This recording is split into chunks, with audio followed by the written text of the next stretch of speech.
Oi pessoal, tudo bem? Na aula de hoje a gente vai entender o que acontece aqui nesse globo da morte, como você está vendo ali no vídeo. A gente vai conversar sobre a dinâmica do movimento circular, mais especificamente a tal da força centrípeta, tá bom? Bom, para você entender legal essa aula de hoje, é fundamental que você já tenha assistido às aulas de movimento circular que a gente estudou lá na cinemática, tá certo? Vamos lá então, vamos começar. Bom, vamos considerar então, pessoal, ali uma curva, tá, com formato circular, onde a gente tem um carro entrando nessa curva e passando por vários pontos ali da curva. O que acontece? Durante uma curva vão ter diversas forças agindo nesse carro, só que a gente vai pegar e vai fazer o quê? Vai juntar essas forças buscando formar uma força resultante. A gente tem basicamente duas direções importantes para a gente.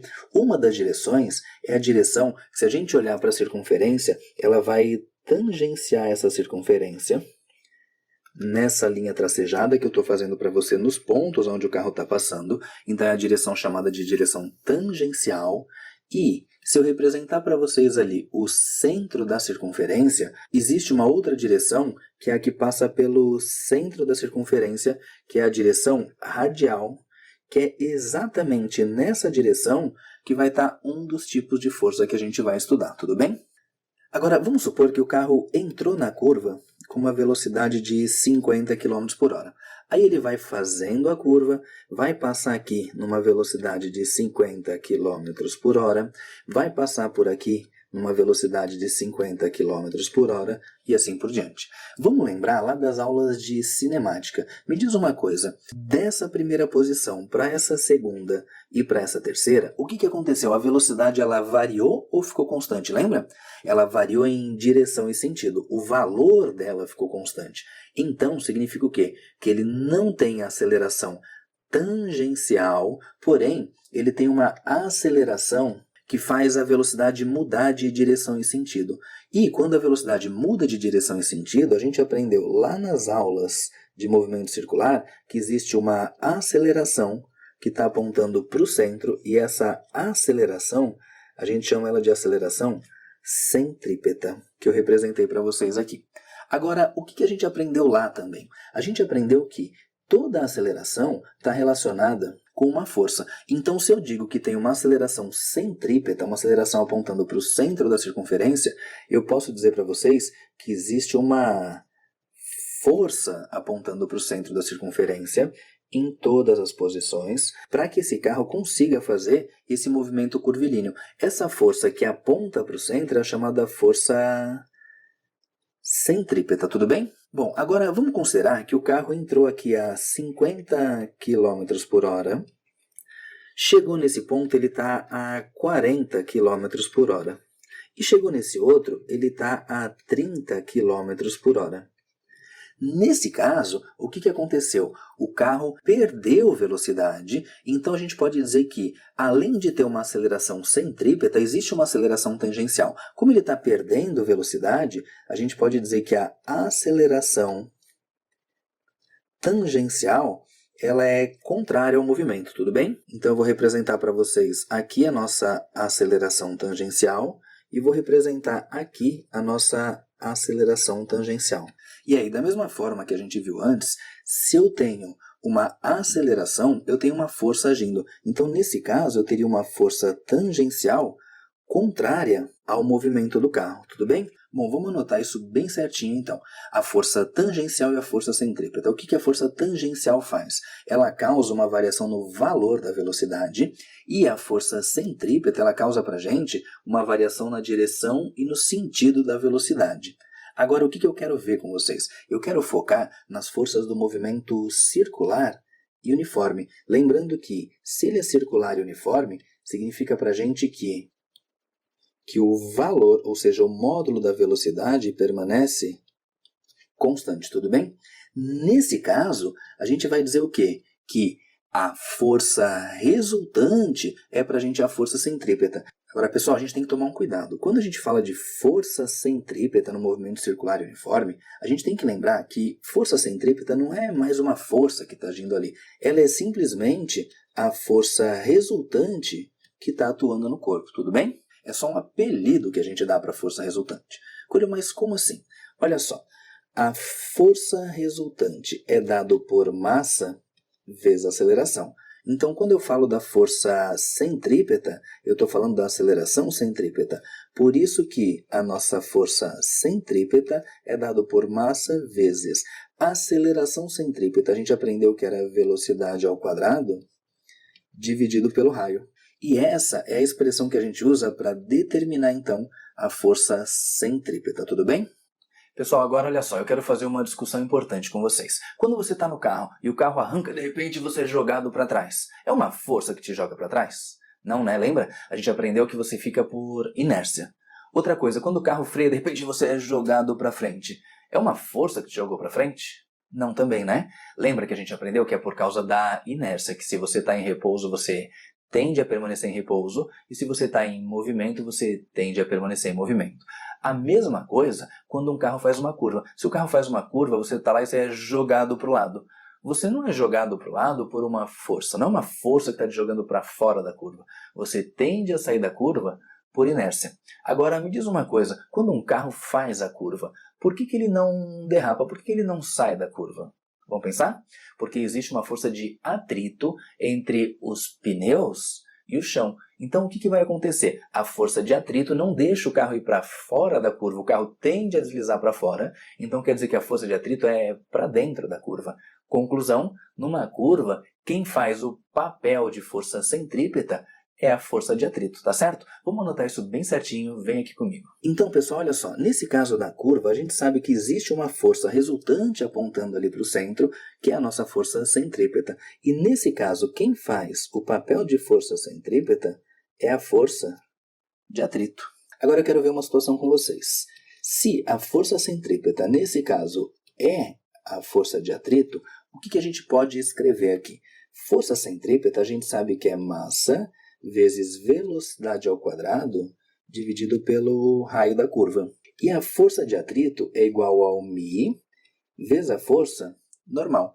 Agora, considerando que a gente tem uma curva horizontal, a gente sabe que vai ter normal para baixo e peso para cima, então a gente sabe que o valor da força normal vai ser o valor da força peso, que é dado por massa vezes gravidade. Continuando então, eu posso dizer que mv² dividido pelo raio da curva é igual a μ vezes a normal, que é dada por m vezes g nesse caso.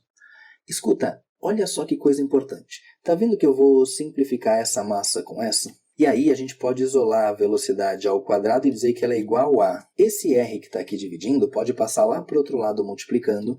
Então eu tenho que v² é igual a μ vezes g vezes r. E se eu quiser encontrar a velocidade na curva, eu vou dizer que a velocidade é dada pela raiz quadrada de μ vezes g vezes r. Pessoal, acompanha essa equaçãozinha que a gente chegou aqui para a velocidade. Esse μ é o nosso μ estático. O μ estático acontece o quê? Na situação da iminência do movimento, na iminência de escorregar o carro. Ou seja, essa velocidade é a velocidade máxima com a qual um carro pode fazer uma curva sem derrapar. E uma coisa importante que eu queria que você percebesse, que essa velocidade máxima depende do coeficiente de atrito, depende da gravidade e depende do raio da curva, ou seja, não depende da massa do carro. E olha que interessante essa conclusão. Nessa equação que a gente acabou de chegar, que é a velocidade máxima que um carro pode fazer a curva, dizendo pra gente que, peraí, não depende da massa, faz todo sentido. Porque quando você vai fazer uma curva, aparece lá na estrada uma placa de velocidade 40 km por hora, 60 km por hora. Se dependesse da massa, olha só, ia ter uma placa assim, se você tiver com um caminhão, a velocidade é tanto, se você tiver com um carro, a velocidade é tanto. E não está relacionado pra gente, então, com a velocidade máxima que eu posso fazer a curva. Tudo bem? Bom, vamos lá, vamos continuar com a nossa aula. Vamos dar uma olhada num outro exemplo. Imagina o seguinte, que esse cavalo ele está preso por uma corda ali num mastro central e está correndo em círculos com a mesma velocidade, com o mesmo valor de velocidade sempre.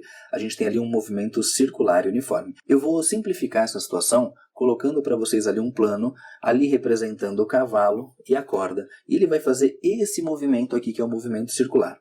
Que força que a gente tem agindo no cavalo? Bom, existem várias, mas pensando no movimento circular, A gente tem uma corda aqui. Se a gente tem uma corda, a gente tem ali uma força de tração agindo sobre ele. Claro que ainda existem, por exemplo, a força peso, por exemplo, a força normal e assim por diante. Mas a força de tração é a força que aponta para o centro da circunferência nesse movimento circular uniforme, ou seja, essa força aqui é a força resultante, que é a força que faz o papel de força centrípeta. Então a gente pode anotar que a força de tração é a nossa força centrípeta, ou seja, a força de tração pode ser calculada por m vezes velocidade ao quadrado dividido pelo raio da curva, tudo bem? Acolheu, mas e se eu tiver mais de uma força agindo aqui nessa corda? Bom, nesse caso, a gente sabe que essa força de tração é a força centrípeta, é a força resultante.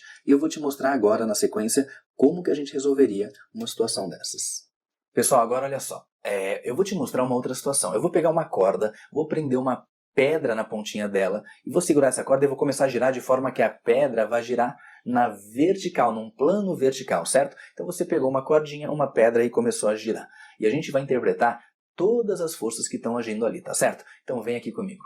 Então eu vou colocar para vocês ali a pedra, vou começar a girar essa pedra num movimento circular, ela vai passar por diversas posições, eu quero te mostrar duas, mas eu queria começar por essa que está representada ali. Bom, o que a gente sabe? A pedra está girando, agora força agindo sobre ela. A gente sabe que se tem uma corda esticada, vai ter para a gente aqui uma força de tração. Mas a gente sabe que também está agindo sobre essa pedra uma força vertical e para baixo, que é a força peso. O que a gente falou? A gente falou que a força centrípeta é a força resultante. E ela tem uma característica, essa força resultante, essa força centrípeta. Ela sempre aponta para o centro. Então, o que a gente pode dizer aqui? A gente pode dizer que a força centrípeta é... Olha só, se a resultante está para o centro, eu vou dizer que quem aponta para o centro é positivo e quem aponta para fora é negativo. Então, nesse caso, a gente pode dizer que a força centrípeta quem é? É a força de tração menos a força peso. Tudo bem? Se a gente precisar calcular alguma grandeza aqui, como que a gente calcula a força centrípeta? Por mv ao quadrado dividido pelo raio. Aqui eu tenho a força de tração e a força peso, se a gente precisar calcular, vai ser massa vezes gravidade. Agora, o que acontece? De todas essas informações que eu tenho aqui, a questão vai te passar o quê? Todas elas, menos uma, que é a que você vai encontrar, tudo bem? Agora vamos fazer uma outra análise. Eu vou colocar essa pedra girando, só que agora ela está passando por aquele ponto lá em cima. Vamos dar uma olhada nas forças que a gente sabe que estão agindo sobre essa pedra. Bom, se tem uma corda esticada, vai ter uma força de tração, que eu vou representar para vocês aqui pela letra T de novo. Agora olha só. O que acontece? A gente sabe que também está agindo na bola uma força para baixo, que é a força peso. Detalhe, tá? A corda ora está nessa posição aqui embaixo, ora nessa posição lá em cima. Então, para diferenciar as trações, que não obrigatoriamente vão ser iguais, eu vou chamar de T1 e T2. Para isso, na equação de baixo, eu vou deixar identificado como T1, tudo bem?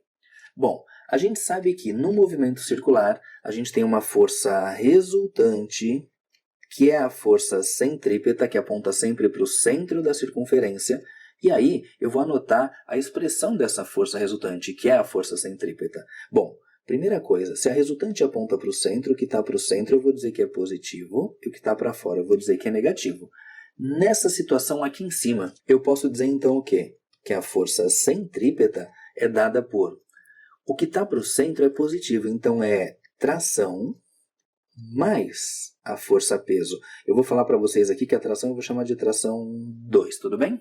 Porque essa é uma outra posição e as forças estão dispostas de maneira diferente do que acontecia lá embaixo. Se a gente for substituir as equações, força centrípeta, que é a força resultante, a gente acha por m vezes velocidade ao quadrado dividido pelo raio. Isso é igual a tração T2, que eu não sei, mais o peso que é dado por massa vezes gravidade. Agora, olha a comparação que eu quero fazer com vocês. Nas duas situações, em cima e embaixo, o corpo é o mesmo, ou seja, a massa é a mesma. Se eu estou falando de um movimento que é circular e uniforme, o valor da velocidade nas duas posições, na de cima e de baixo, é a mesma.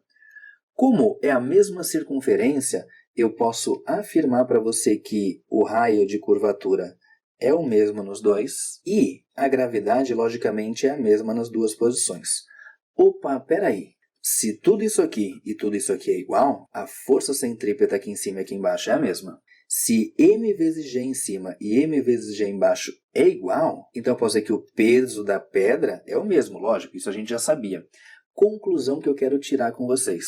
Olha só essa expressão e essa, como que elas vão ficar. Se eu for isolar a tração T2 aqui, o que eu faço? Essa força-peso que está positiva vai para o outro lado negativa e fica para a gente que T2 é a força centrípeta menos o peso.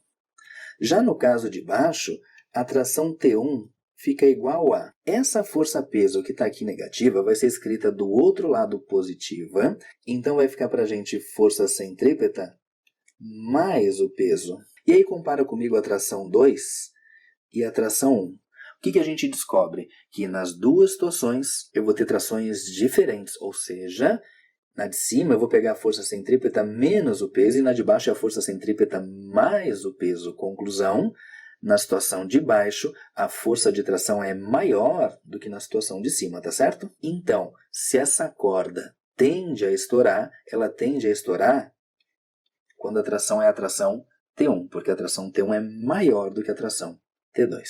Agora, deixa eu te mostrar um último exemplozinho, que é aquele que a gente conversou no começo da aula, o globo da morte. O que acontece? No globo da morte, a moto está girando em alta velocidade, passando por vários pontos ali. Vamos supor que ela esteja sempre com a mesma velocidade. Bom, que forças que eu tenho agindo na moto lá na parte de baixo? Bom, na parte de baixo, eu posso dizer que eu tenho a força normal, que a gente usa a letra N para representar, e a gente pode dizer que tem a força peso agindo ali na moto, que a gente usa a letra P para representar. O que acontece? A moto vai girando e quando ela está passando por aquela posição lá em cima, ela está pressionando a parede do globo da morte. Então, assim, ó, se a moto empurra a parede empurra a moto.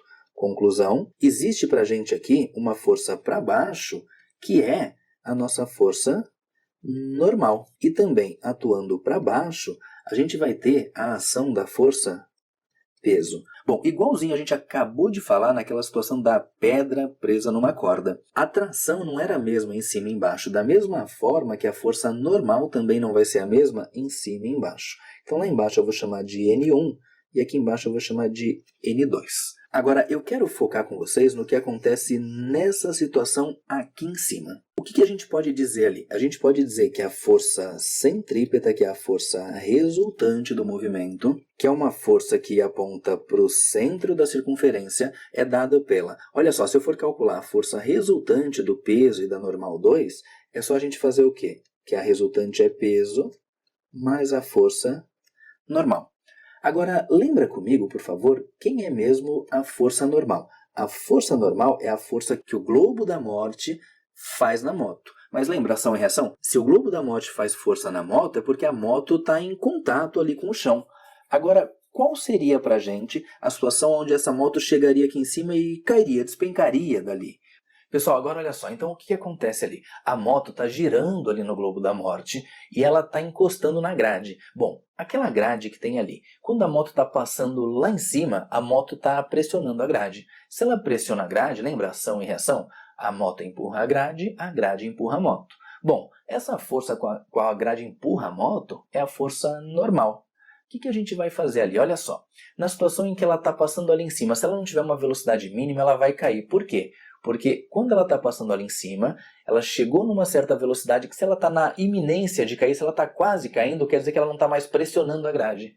Se ela não está mais pressionando a grade não está mais empurrando ela. Então a situação limite, quando a moto está quase caindo lá de cima, não vai conseguir completar a volta, seria a situação onde a normal seria zero. Assim que ela descolou, quer dizer que a normal é zero. Então a gente vai fazer uma análise agora para descobrir qual seria a velocidade mínima que essa moto precisaria para conseguir completar o nosso globo da morte, certo? Aquela velocidade limite, onde a normal seria igual a zero, tá certo? Vamos lá então, vamos continuar.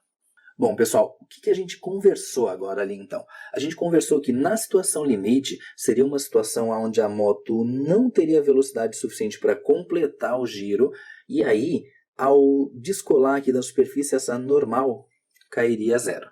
Bom, nessa situação limite, onde a normal cairia a zero, o que a gente tem? A força centrípeta a gente calcula por massa vezes velocidade ao quadrado dividido pelo raio da curva. E o peso a gente calcula por massa vezes gravidade.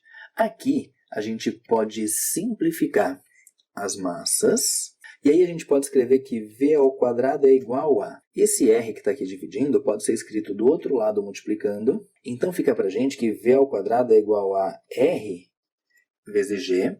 E aí, para encontrar a velocidade mínima com a qual ele precisa fazer a curva lá em cima para não cair, a gente encontra que a velocidade mínima é dada pela raiz quadrada de R vezes G. E uma coisa importante quando a gente acha essa expressão, tá? É você perceber o quê? Que essa velocidade mínima que ele precisa ter não depende da massa, porque senão o que acontece? Se o motociclista é um pouquinho mais pesado, ele precisa ter uma certa velocidade lá em cima. Se ele é um pouquinho mais leve, outra velocidade. E essa velocidade mínima não depende, tudo bem? Bom, essas aplicações que eu te mostrei são muito importantes de você conhecer. Você precisa saber analisar cada passo ali. Agora eu quero fazer com vocês um exercício para te mostrar mais uma situação. Convidado para substituir Felipe Massa, acidentado nos treinos para o Grande Prêmio da Hungria, o piloto alemão Michael Schumacher desistiu após a realização de alguns treinos, alegando que seu pescoço doía, como consequência de um acidente sofrido alguns meses antes e que a dor estava sendo intensificada pelos treinos. A razão disso é que, ao realizar uma curva, o piloto deve exercer uma força sobre a sua cabeça, procurando mantê-la alinhada com a vertical. Considerando que a massa da cabeça de um piloto mais o capacete seja de 6 kg e que o carro esteja fazendo uma curva de raio igual a 72 metros a uma velocidade de 216 km por hora, assinale a alternativa correta para a massa que, sujeita à aceleração da gravidade, dá uma força de mesmo módulo. Opa, peraí, o que ele quer? Bom, importante, em primeiro lugar, a gente descobriu o que a questão quer da gente. Ela quer que a gente ache uma massa. Mas que massa? Aquela de 6 kg? Não, né? Aquela massa ele já passou. Ele quer saber qual é a massa que, sujeita à aceleração da gravidade, dá uma força de mesmo módulo do que o quê? Do que a força centrípeta da cabeça do piloto. Tudo bem? Bom, então primeiro a gente vai achar essa força centrípeta e depois vai ver qual é a massa que sujeita à aceleração da gravidade teria o mesmo valor. A gente sabe que força centrípeta é massa vezes velocidade ao quadrado dividido pelo raio da curva. Força centrípeta é igual a massa. Foi dado para a gente que a massa vale 6 kg. Agora, pessoal, velocidade ao quadrado. A velocidade foi dada para a gente em quilômetros por hora. E a gente precisa usar, para achar a força no sistema internacional, o valor da velocidade no sistema internacional. Então vamos fazer essa conta aqui em separado. A velocidade de 216 km por hora para metros por segundo, eu faço o quê? Eu pego esse 216 km por hora e divido por 3,6. Aí eu já vou ter o valor em metros por segundo. Bom, dividindo 216 por 3,6, a gente chega que a velocidade é de 60 metros por segundo.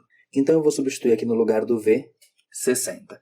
E o raio da curva foi dado para a gente que é de 72 metros. Bom, então a força fica igual a 6 vezes 60 ao quadrado. Eu vou escrever para você assim, ó, 60 vezes 60. Colhe, por que você fez isso? Só para facilitar a conta que eu quero fazer. Dividido por 72. Agora olha só, me ajuda. O 60 e o 72, os dois são divisíveis por 12. 60 por 12 dá 5 e 72 por 12 dá 6. Agora, olha só, eu posso fazer mais uma simplificação. Esse 6 de cima eu posso simplificar com esse 6 de baixo. E aí a gente chega aqui, a força centrípeta feita na cabeça do piloto pelo seu pescoço é dada por, eu simplifiquei todo mundo, sobrou 60 vezes 5, a força vale 300 newtons. Agora o enunciado disse, essa força vai ser de mesmo módulo do que a força que uma massa é sujeita pela ação da gravidade. Ou seja, essa força vai ter o mesmo valor do peso de uma outra massa qualquer que ele quer descobrir para a gente. Bom, a força é 300 newtons, a gente acabou de calcular. A força-peso desse corpo é só fazer massa vezes gravidade. Então, 300 é igual a massa do corpo. Eu não sei, eu quero descobrir qual é a massa desse outro corpo. Poxa, Coelho, mas essa massa não era a massa de 6 kg? Não, né, pessoal? 6 kg era a massa da cabeça do piloto mais o capacete. Aqui a questão quer saber da gente qual é a massa de um outro corpo que teria o peso de 300 newtons, tudo bem? Vamos lá, a gravidade a gente sabe que é 10 metros por segundo ao quadrado. Eu posso simplificar um zero daqui com um zero daqui, e aí a gente chega aqui, a massa é igual a 30 kg. Por isso, a nossa resposta é a letra B. Pessoal, e com isso a gente estudou sobre força centrípeta, sobre a dinâmica do movimento circular. Um assunto muito importante. Você percebeu de novo que é um assunto que exige um pouquinho mais da gente. Mas isso faz parte. Vamos que vamos, estudando firme e forte para a gente fazer toda a diferença no nosso vestibular, na prova do Enem e na prova do colégio, tá certo? Tchau e até a próxima aula.